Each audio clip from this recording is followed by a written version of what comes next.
For the EXO Sprint, we piloted this for Procter Gamble. And the idea was, can we transform legacy, culture, management thinking, mindset, leadership, and move it 3 years ahead in 10 weeks? And that was the challenge. Can we hack culture at scale in a big company? Because that for me is the holy grail of being able to allow big companies to adopt disruptive innovation. And Tony Saldana and Linda Holmes, who was the CIO at Procter & Gamble, took on this challenge, and we ran it. It actually worked really well. In fact, they say they've gotten close to $1 billion of value that they would not have achieved if they hadn't run it. So that's a powerful testament. Even then, I thought maybe we got lucky. Maybe we caught them at the right time. They're pretty advanced, etc. So with Francisco Palau, we did it with our second client who's joining us now. And I don't know, Kevin, if you can bring Paqui.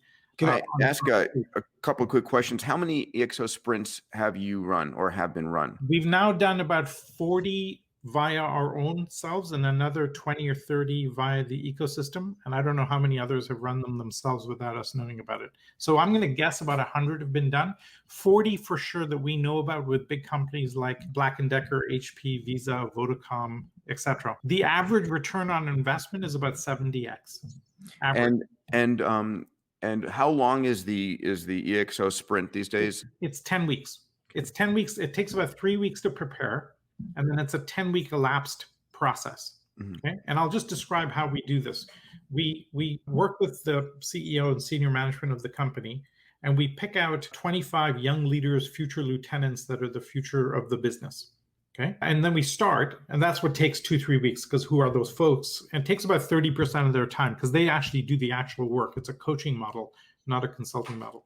Okay, so you find those people, and they're there. They're the crazy ones that you don't know whether you want to fire, or will they stay, will they quit or not, and they're hard to manage, but they're super loyal, super bright.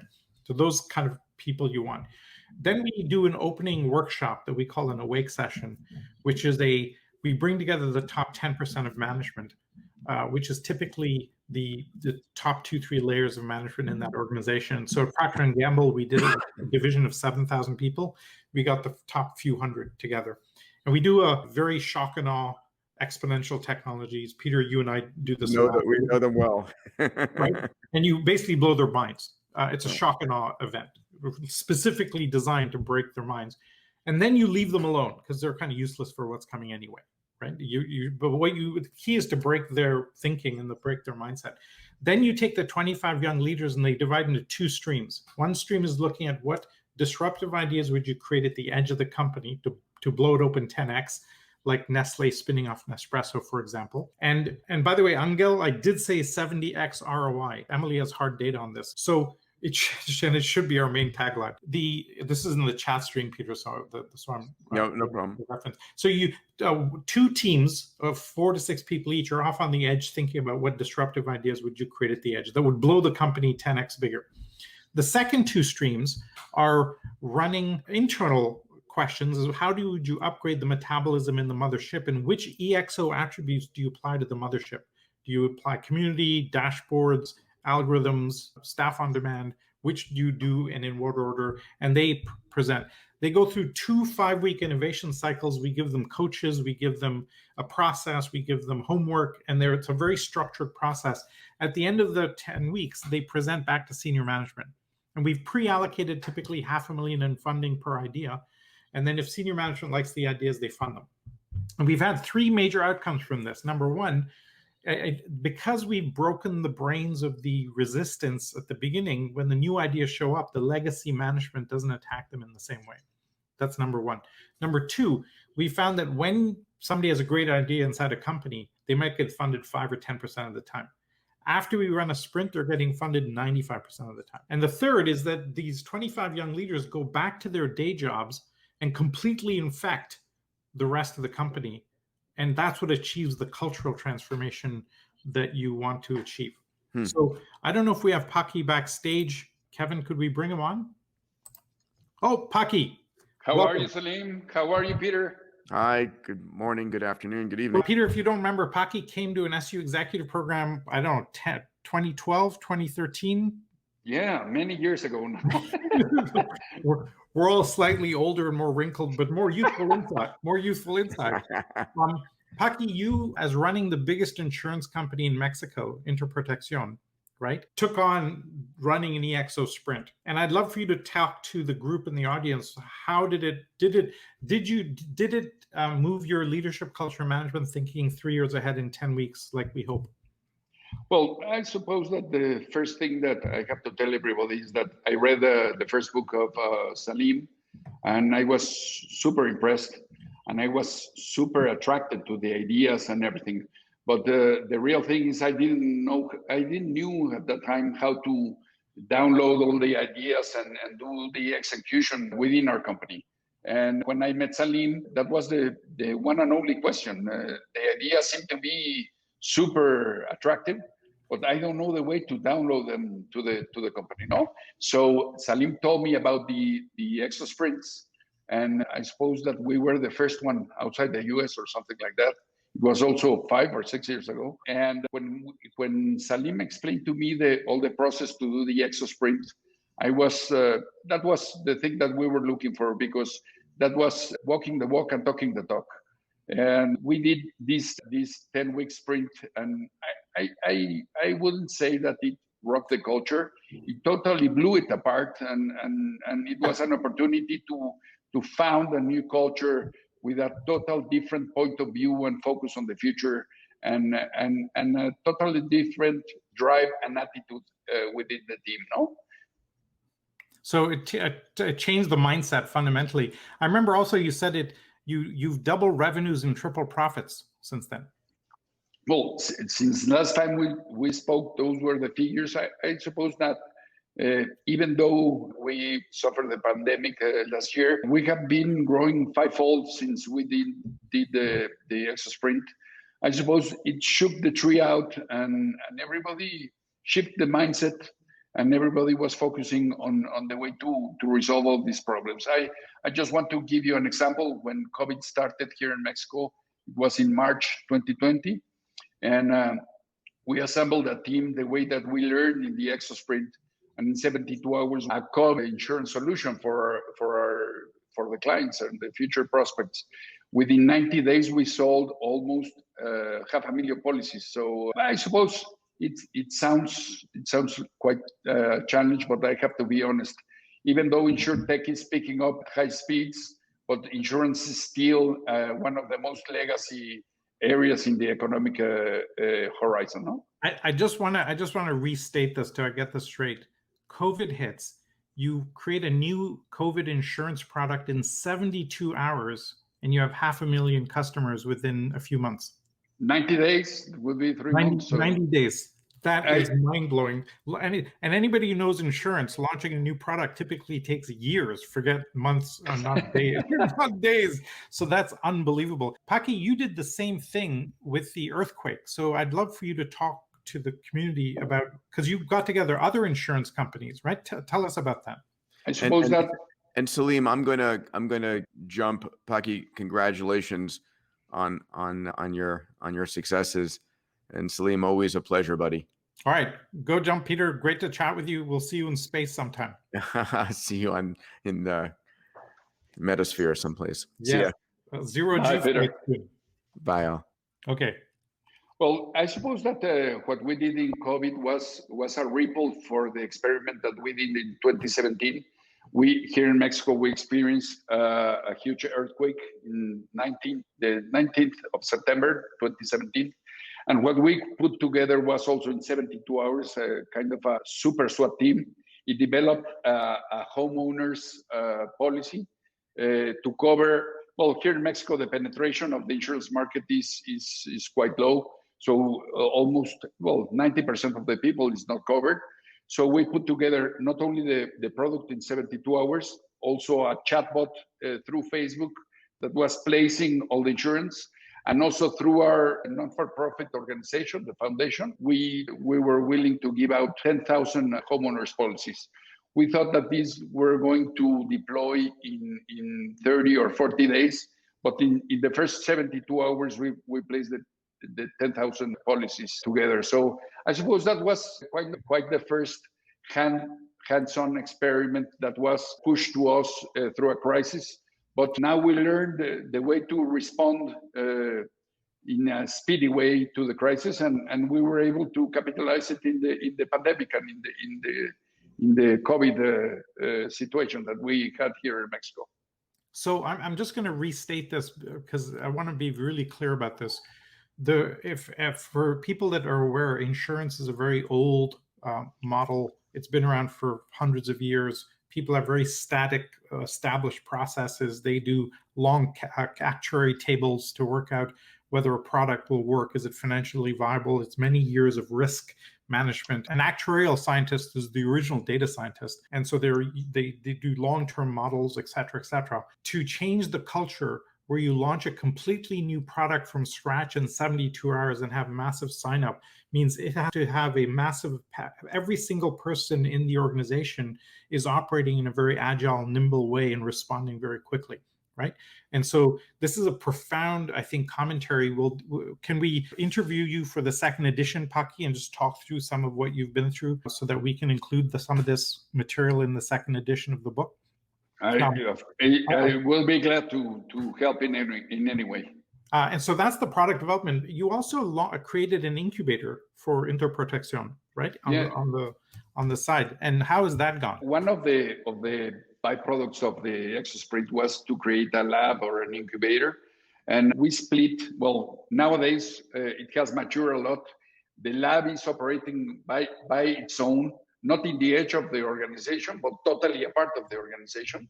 And we created an investment vehicle in order to invest in all the technologies or business models that were attractive, that we thought were or think are attractive and could impact our operations. So nowadays the lab is doing great. And also the fund is investing in a lot of technologies and different business models that are impacting our way of doing things. Fabulous. So super thrilled to have had you on board. Anybody that wants to ask a question to Paqui, put it into the chat stream on Hopin and I'll look at it. Paqui, where do you see the future of insurance? Because I have an idea and I wanted to bounce it off you specifically, but how do you see the future of the insurance world playing out in a world that's changing so fast? How do you manage that side of it? I suppose that it's, well, for us, it's a good thing to be speeding up where everybody's speaking of speed, but if you started early, you're at a higher speed than the rest, but we have to continue exponentially raising the bar. And I suppose that we have to change insurance from the bottom up. I suppose that as a consumer of insurance, not as an insurance guy, I would love to have just one policy and pay one premium and have all my risk covered for 1 year or for multi-years.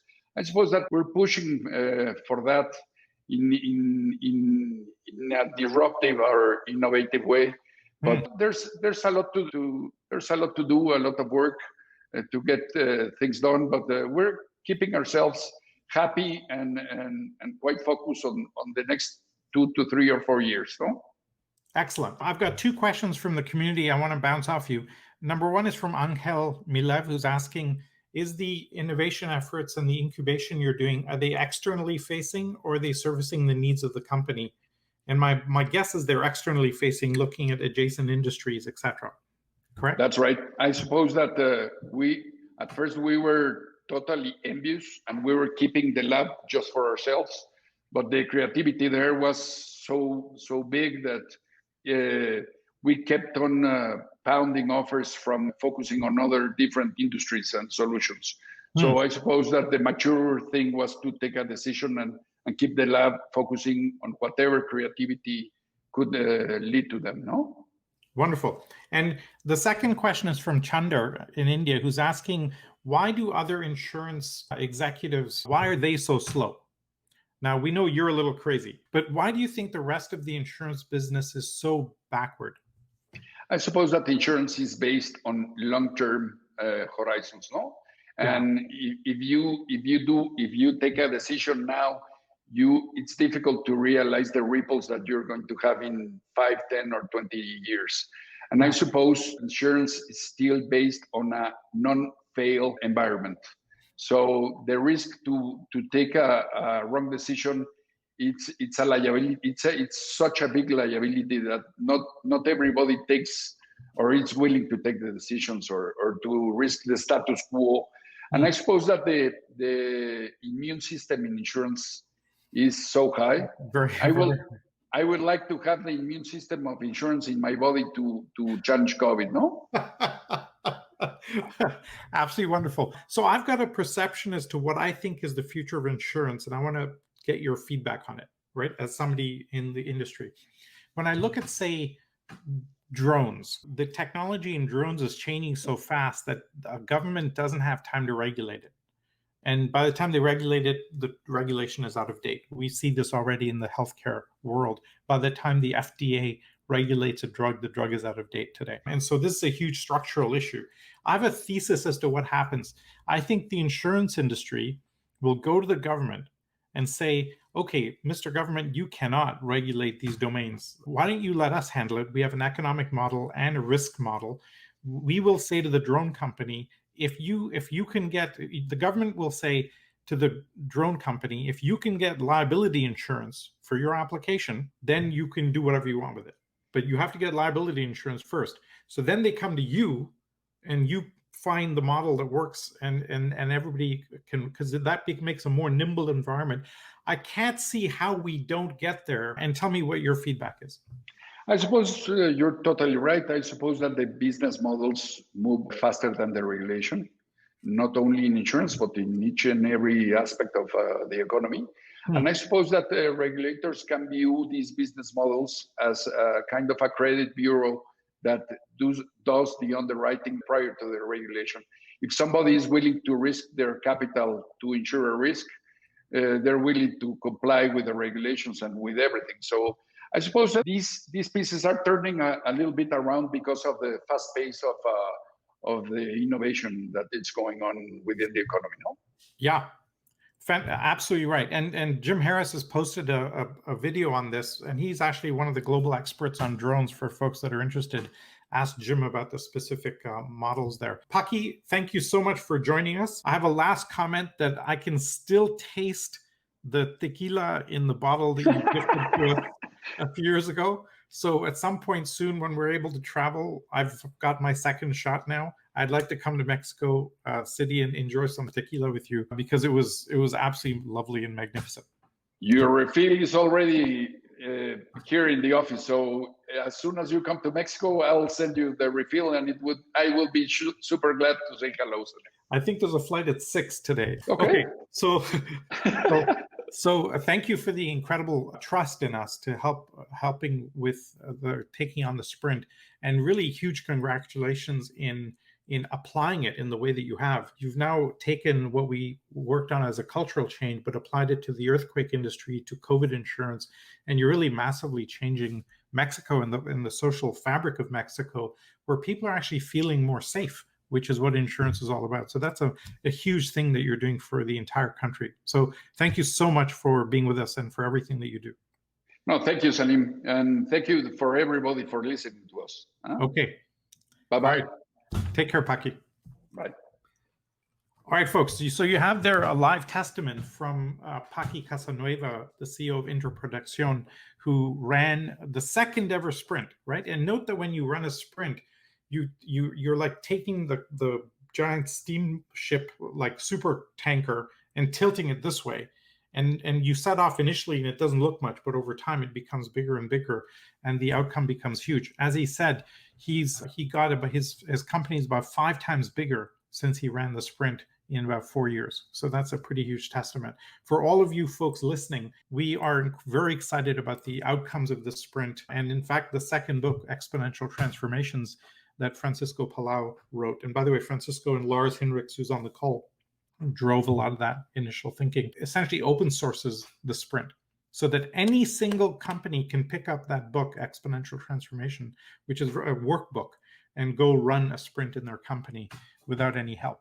Because our thesis is every single organization in the world, with or without us, has to go through that process. If they don't change their fundamental cultural mindset, they can't move the company forward, and they're stuck in a political environment. So that's a very powerful one. Now, I want to mention where we're going with this.